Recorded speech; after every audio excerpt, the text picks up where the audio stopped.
Welcome to the Voice of Retail. I'm your host, Michael LeBlanc. This podcast is brought to you in conjunction with Retail Council of Canada. From a kitchen lab startup in a blender to a fully-fledged, direct-to-consumer, internationally respected beauty brand, Isomers Skin Care is a great example of a resilient and responsive, independent brand and DTC retailer.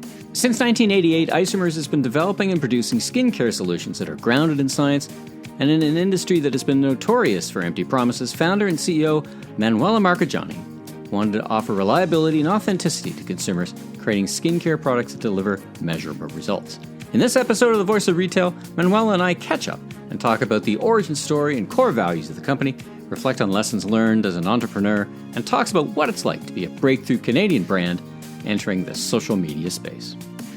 It's changed a lot. I mean, the essence of who we are, the essence of Isomers, who we are, that we were science-based and education-focused, never changed.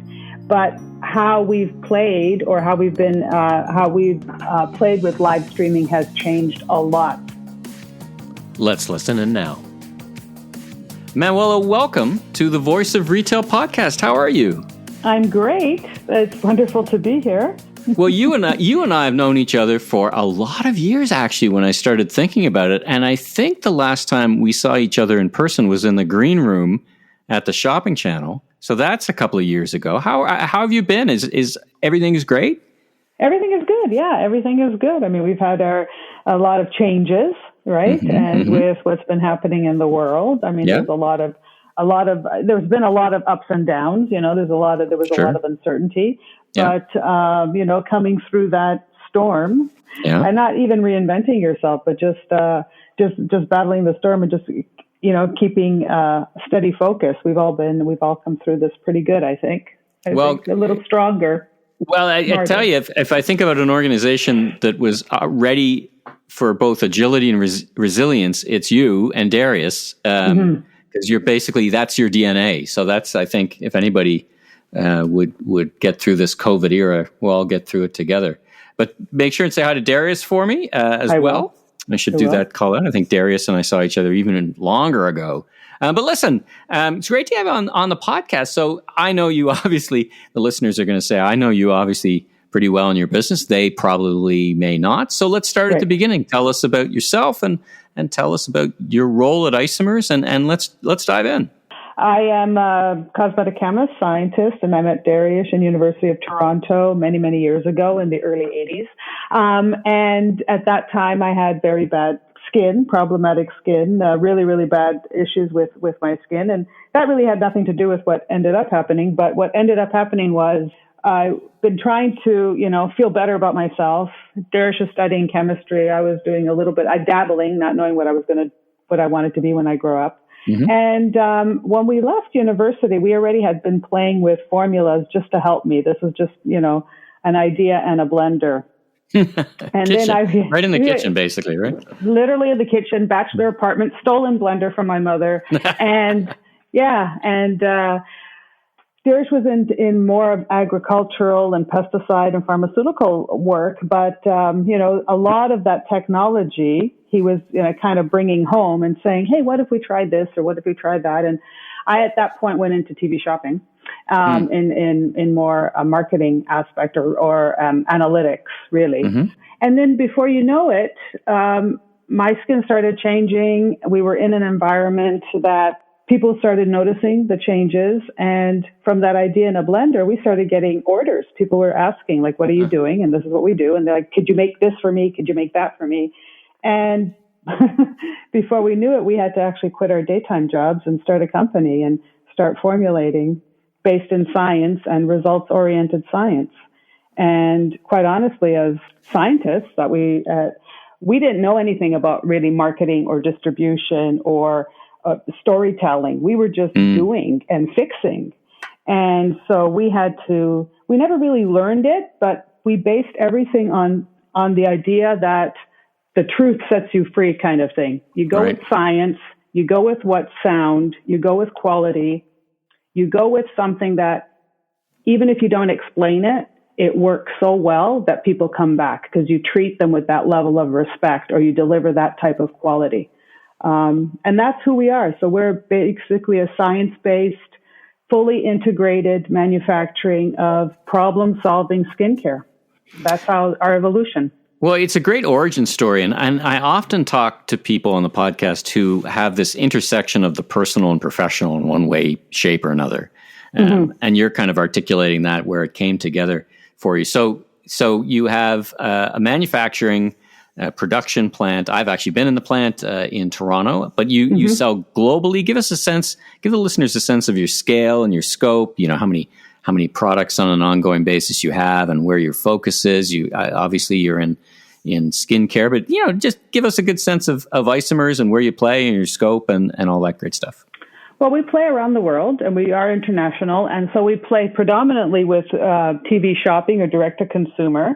So we do a lot of, we're in Italy and Germany and Australia, and we've been, Spain and Asia, China, Beijing. We've had the opportunities to be and we're in North America.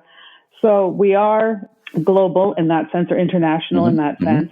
And we do like to work with TV shopping or direct-to-consumer entities because we truly are the frontmen of the knowledge, because our product always comes with a lot of value and information. That's usually how we play. We have a smaller role, or we more not as large or not as hands-on, but with other distribution networks such as an Amazon or other kind of retailers. And then we also do celebrity and or Medi-Spa formulations, because there'll be a lot of people who, everybody's a scientist. Everybody wants to be a scientist once they learn that you know how to make something. Right. And they all want a product. But we, on average, we have about 150 active formulations at any time. We do both skincare-based and also over-the-counter, what are considered more drug or pharmaceutical. We also do those. So those are the real, the sunscreens and the acne and more problematic, as well as cosmetic and anti-aging. So a mix of anti-aging and cosmetic and treatment-based kind of stuff. Yes. And I think you still have you've always had a bit of a mostly for women, but you also have a men's products as well, yeah? Yeah, we do. We branched out. I mean, we've always been, I know that now everybody talks about being inclusive and non-gender, we always were, because we always felt science was anyways, in the sense that, spinach is good for everybody. Doesn't matter. We all have to drink water. We all have to eat our green leafy vegetables. So coming from that, our formulations were always about, okay, here's the, the base, here's the delivery system. This is how it works. This is the load factor. And so skin is skin, depending on the age or the stage that you're in. But we were always very much inclusive or universal that way. We broke it down more by what stage are you at? Are you at the stage that requires this collagen boost, or are you in the stage that, you need more hydration? So we were looking at it a little bit differently, but we did have to then open it up, having some more men's skincare, because there was that need to identify. Some men are not comfortable just using. I think some people need to be handheld. So we brought in that education part, and then we brought in how we can identify, and then what were the differences. So men's pH happens to be slightly different, and their skin happens to be a little thicker. And so we were able to then take that information and educate on that and say, okay, you can use the regular stuff, but if you want to do something for men, this is what we've done. This is what we've done differently in these formulas that would give you a little bit of better benefit if you're having issues. That's so interesting. Now, this isn't a science podcast per se, but it's interesting to hear you talk about, the genericness, so to speak, gender neutralness of the products, because it's not always marketed that way, right?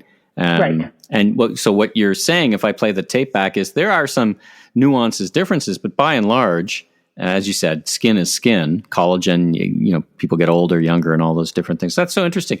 I want to follow up on one thread about one thing you said, the celebrity connection. Talk about that a little bit, because I think, when I think celebrity in skincare, or perhaps when many listeners think about that, they're thinking about, you're getting someone who plays tennis to be on the front of your bottle. That's not really your vibe. Tell me a little bit about the celebrity connection that you mentioned. Explore that for me a little bit. Okay, so you're absolutely right. It's not that we hire celebrities or get celebrities to advertise for us. We don't actually do advertising. We basically show up on TV shopping, or we're doing some things on social media, and we're just talking about our brand. But what happens is that we are a laboratory, and we are inventors and product developers.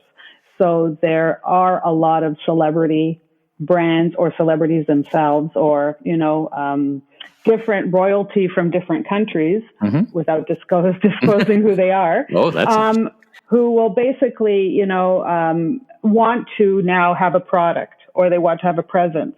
And so they will come to us and say, okay, this is who I am, and I would like to have formulas that do, and then, X, Y, and Z, or I believe in this. Can you create a line, or can create a product that does that, and it aligns up with my values? So we've actually either created formulations for celebrities, or we've optimized formulations where they'll say, okay, I'm so-and-so and I have this brand, but it's really not doing what it was supposed to do. Could you fix it? So we've played in that world quite a bit. So it's kind of, in other words, it's kind of white labeled, so to speak. The celebrity is both using it for themselves and they're selling it with their name on it, but you're the manufacturer of it. Is that accurate? We are the manufacturer of, either we're the product developer in the sense that we've created the formula, we've optimized the formula, and sometimes we actually make it as well in the sense of doing the manufacturing. Sometimes we just are the recipe fixer. Sometimes we just fix the recipes and then they go overseas and have it manufactured. Because quite honestly, for some people, manufacturing in North America is too expensive. I mean, they want to do it overseas. So that's fine. Here's the recipe. Here are the specs. This is how you do it. Designed in Toronto, manufactured wherever, basically, kind of thing. Right, like most things in life, right? Yeah, Designed in Canada, sold elsewhere. Made and sold elsewhere. All right, well, cool. That's interesting. Now, let's talk about your firsthand experience over decades. You and I we crossed paths many times in the kind of television retail, that interactive thing we both love because it gets a chance to tell the story. How is it, as you've been a partner to many across the world, how has it evolved over the years? I mean, it's really funny, right? Because, when we talk about, and we were talking off mic about how, there's all this buzz around live streaming. Well, you guys, and you were the OG of live streaming. You were, the whole TV retail, and it's harder than it looks. Tell me about your observations, kind of as a vendor looking in and a participant. How has it changed over your time with that media? It's changed a lot. I mean, the essence of who we are, the essence of Isomers, who we are, that we were science-based and education-focused, never changed. But how we've played, or how we've played with live streaming has changed a lot. So I find that in the beginning, especially with TV shopping, it was about creating a relationship, right? It was creating a relationship and a community, and getting people to tune in, to TV shopping, and to figure out what is it, and to actually experience product that you can't touch with people that you don't know. But now you have an expert, or you have an inventor or a manufacturer telling you about their story, how it's made, and romancing it that way, but also giving you some value that you couldn't find elsewhere. And it gave us a lot of opportunity on developing our personality, but the personality of the brand. And then I find that it evolved, and it's become much, and I think that was very organic, and it was like, dating. You had a chance, you talked to people, you explored things, you asked questions back and forth. There was more involvement.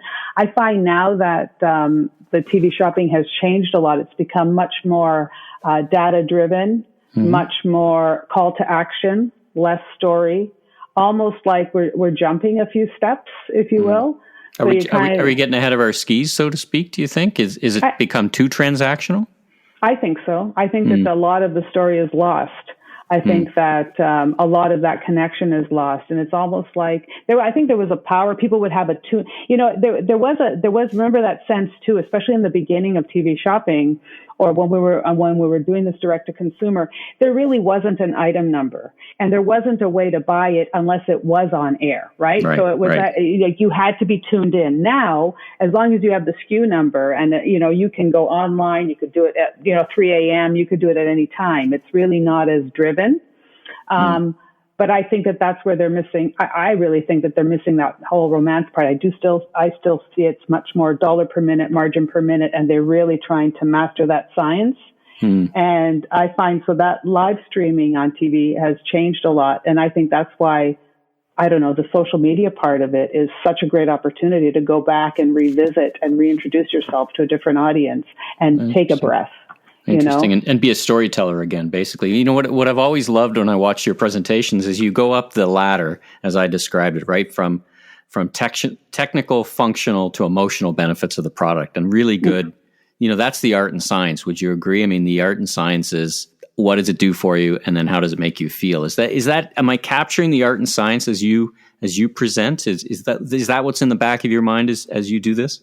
Yes, it is. It always is. It's the here's a problem, here's a solution, but I see truly that the solution is more than my product or the end product. It's not just about the math and the science. I think the solution is larger, and that I think speaks to how it makes you feel. We talk about mental health a lot now, but it really was about mental health. When you don't have a solution for a problem, you have uncertainty, and that uncertainty causes a lot of anxiety and frustration. And then you become much more susceptible or vulnerable to misinformation and to believing everything. And we tried to always be that voice of knowledge and information and certainty. The science is certain. This mathematical equation is certain. The math is certain. And so we try to go that way and go into that other part of it. So we do the science, and then we get to that emotional part. But I think it's larger than just the product. Yeah. Well, I mean, there's plenty of products on the market, right? You and I know that when there's in TV selling, there's lots of products. So differentiating yourself in a meaningful way is more important now, I think, than ever. Let me touch on the science. I want to pull on that thread a little bit. Has over the course of, you say science is science, and you guys are steeped in that. Has there been any changes that you can think of that are important over the past 10 or 15 years that you've incorporated into your products, kind of breakthroughs? I remember I was once in the facility, and it was really interesting. You had a dry and a liquid, and they would mix together in the bottle as a package, and that made it fresh. And that was like 10 years ago, but I thought that was really innovative and new. Anything like that come to mind that you're really excited about? Well, yeah, I was really excited. I mean, it started, I think, in 1998 was when I really was like, I think I was doing the happy dance from across the lab. But this was when peptides were kind of invented or released into the market. I mean, they weren't invented; they were always there. It's like saying harnessed, I guess. It's like saying Mount Everest was invented. No, it was always there. We just didn't know it was there until we knew it was there, right? Right. But the peptide, the fact that in 1998 a collagen peptide or signaling peptides were identified, that basically they were incomplete sequences. And it always reminds me of Jurassic Park when the guy talks about dino DNA, and they take the little bit of DNA from the fly and then the mosquito, and they're able to create those dinosaurs. So this is a broken piece. In essence, it's a broken piece of collagen in a petri dish, right? And who knew that if you put it on skin, the skin would think, oh my goodness, I have a wound, and it would start creating a repair mechanism. So this idea of engineering your skincare, engineering what you want the skin to do, sending signals. So that truly is quite, like, it's very exciting because it's like now we're really not into formulating, we're also into programming, so you can creating this program. So that's also exciting. But then what becomes even more exciting is that that's not the end. That's not the end story. So what we knew today, next week, we may find out something more, because I always think of it as Minecraft or, I don't know, Prince of Persia or whatever. See, I'm dating myself, whatever video games people are playing now. But you go to the next level, and when you unlock something, it becomes a little more, you get more information or you have more exposure. So science and chemistry is like that. We got to, we learned so much about collagen, and then all of a sudden we find out, wait, there's 7 different kinds. Oh, no, wait. And 6 of them do this. And oh, wait, it needs to be bundled. Like, it's like at every step. And we only learn this every day. Like, this is not as we get better as a world, as we learn and we actually grow as a planet, truly, then we share information and we become even more specific in what we do. And that becomes more exciting, because then we can actually create better, we can get to the root of things in a clearer, cleaner way. Interesting. So would you say you're as excited now as you were at the beginning of your journey, or even more so about the products that you're making? I'm more excited now. I'm more excited now because it validated a lot of things that I believed 30 years ago or 25 years ago, when people would, it has to only be natural, or I don't want to ever use chemicals on my skin. And I'm standing there going, everything's a flippin' chemical, and natural is not always safe. But nobody would listen to me 30 years ago or 20 years ago, right? Yeah. So I'm more excited now because people now are understanding, wait, water is a chemical. Yes, everything is a chemical. Doesn't mean it's bad. And natural sounds great, but natural is not always safe. And also in natural, you don't want the whole plant or the whole thing. You want to isolate certain things, because it's those things that have the benefit. So we take the noise away. So I'm actually more excited because I think people today are more willing to listen to that. And I think that's better. Yeah. Now let's talk about social media for a bit. I'm jumping around a bit, but I'm just kind of following the conversation. When you think about social media, how do you think about using it for Isomers? Do you both use it to keep in touch with what people are worried about, what they're looking for, the solutions they're seeking, and do you use it yourself? And how do you see social media? And I don't want to get into the nuts and bolts of the platforms that a lot of people are talking about, TikTok, for example. But is it important for you both as a brand and we'll get to this as a direct to consumer seller as well? Well, I think it's we've really up until about May this year, we've had some social media. I mean, we tried here we go. We tried doing it ourselves, right? So it was Darish and I, when we had time, we would post some stuff. I'd see what some people were doing. We have children that are in their 20s, and they would say, have you seen this? Have you seen that on social media? So it was there. I embraced it, but I didn't fully know what to do with it. And because of COVID, truly, we stayed open because our laboratory stayed open making hand sanitizer. And so that was wonderful, so that we actually had a purpose. I had a little bit of certainty and uncertainty. We had something to do. Right. And while we were doing that, we couldn't actually travel. So we would have to broadcast remotely with some networks, and other networks, there was just nothing to do. How weird was that for you not to be traveling? Because you're a road warrior, right? You're traveling around the world. That must have been so different. Yeah. It's so different because I basically was away like two weeks every month for the last 15 years. You're truly this is because you had to go to the TV station or you had to go to the platform, right? Yeah. So being able to do this from our laboratory, which is what we do, that actually opened up. Wait a minute. It opened up it took away some of my fears of looking at social media differently and looking at it as, you know what? I actually have something to say, and I can use this platform, and it's not going to be like we're pretending to be 20, right? Even though we're not, right? One of those. With COVID and a lot of people working from home, we had the conversation of we need to bring in young people who really know this, not us, because we think we know it, but we really don't. The younger know it, and they know it well, and so just as it is like our science is a science, this is a science as well. So let's bring in some people that are young and fresh, that are like-minded, that want to get into delivering good value. And so we started and I'm also, because we're fully integrated at Isomers here, we do all the manufacturing and everything ourselves, as you know. Mm-hmm. I also, and maybe it's part of how we do things in the sense of we need to have control, or we need to make sure that the integrity, the quality, the dedication is there.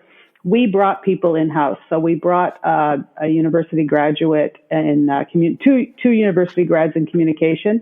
One focuses on Instagram, and the other one is focusing on TikTok. And then we brought in a writer from university, from Ryerson, and we brought in an unemployed wedding photographer because there was no weddings happening. And we put this group together, and we have been creating value content, and we just started, I think we're in our third week of TikTok. So they're having me do dances. Oh yeah, I'm doing some funky dances, and I do have a little bit of rhythm. Right? And I told them the other day that I feel like Milli Vanilli because they had me lip syncing to. And they're like, who? Hey, who? Yeah, you're dating yourself there. They're dating yourself there with that reference. But it was funny because right away the communications went. They're Googling it. Right? They're Googling. Like, oh, yeah. Who is Milli Vanilli? They're like, oh, geez, you're not Milli Vanilli. Okay, you're not Milli Vanilli. And they said, oh, because you're lip syncing and got caught. And I said, duh. Yeah, exactly. But so having the social media was actually allowed us to create amazing. It actually, I thought I would be mentoring them, and I find that they're mentoring me because I've learned so much about how to communicate, like niacinamide or collagen peptides, or just simple things like you just automatically think people know how to wash their face or where acne comes from or this. And it's like, no, they look at you like, like little innocent kittens, and they're like, please explain that. And I'm like, are you serious? And then they break it down into 5 things or 3 things. And I'm like, I've been saying this, but obviously I haven't been saying it in the way that they consume it. Interesting. And you bring that, something else that's, well, not something else, but something very important in social media is that authenticity, right? That authenticity of voice. So it's a nice connection. Let's talk about last couple of questions. Let's talk about how you think about managing through direct selling to consumers versus selling through to your partners. It's a big topic. It's a huge topic, even more so now. We've had, in Canada, we've had a great acceleration, a lot more e-commerce. So a lot more brands are thinking about their strategy around both. Some brands have gone very far. Nike, for example, or Canada Goose, very far down the direct to consumer path. How do you think about it in your brand? I like to go to the consumer. I mean, I think that we also have gone more that route, talking to the consumer that way, as opposed to, because the world has shifted and the consumer has shifted and opening up. I think we also had to, it's good for us too, because I think that with the population shifting, going through direct to consumer through social media has opened up so much more of the world. I mean, that's where everybody is. Those are the platforms. And I think that a lot of the direct to consumer are plugged in that way. They're actually getting smaller as opposed to getting bigger. And so are you learning lessons that you then transfer to your, let's say, the wholesale relationships as well? Does it make you a better partner for retailers? Is it a 1 + 1 = 3 in your mind? Absolutely, because now we've designed things that actually speak to that helps the wholesaler, because we're able to put things into bite-sized pieces or in different configurations or different kind of collaborations or trend that we've been able to identify that puts them more on point. Because I do think that that's important too, to be on point and to be relevant. Right on. All right, last question for you. Second last question, but the last question's more about where to find out more information. But you've been doing this. You're a veteran. You're so successful. 2 starts and 1 stop advice to people like yourself, brands like yourself, on how best to, be successful in a relationship in retail. What are the things that they should start doing if they're not, and one thing that they should probably stop doing? Maybe it used to work. It's not meant to be negative. Maybe it used to work, but things have changed. Any thoughts on those? Yeah, well, I think stop I wrote down, stop doing traditional things. Because I think a lot of times we do traditional things. And one of my examples was, hairdressers or salons or whatever, they're closed Sunday, Monday. So that to me is right away, be open Sunday, Monday. Don't follow that trend. Go where there's the opportunity, just because other people are doing something, so stop thinking, well, that's just the way it's done.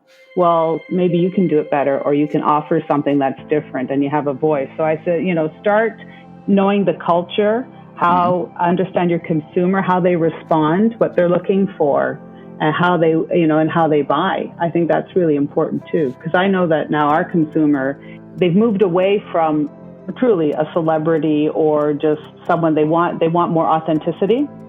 So we offer more authenticity, and we offer it where they need it. So I just think, try to just know your customer, know your product, and offer it at times when other people aren't there. So be the guy in the room, right? Right on. So, you remind me of that rock and roll band that's 20-year overnight success.